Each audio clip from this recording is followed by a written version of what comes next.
It's very interesting, isn't it? Because I think we have a complete disconnect between what the press is reporting and the kind of issue that the press seems to be telling us is important to British voters.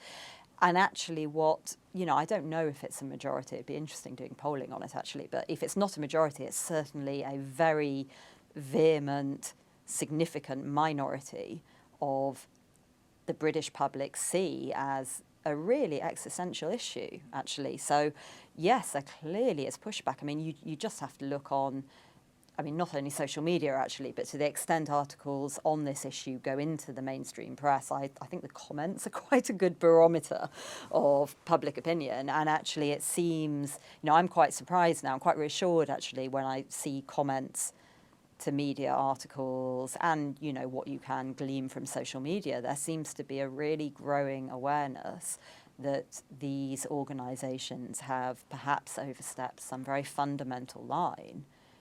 I do not think these are benign organisations, and I'm not suggesting there is a global conspiracy or malintent in the way we might recognise that personally. I don't buy into this plan to depopulate the world or whatever it is, and I don't even know how you'd go about improving intention. But I think when you have an organisation that has a significant financial motivation, you have to question whether that motivation is aligned with the public interest, and it seems very clear here that it isn't.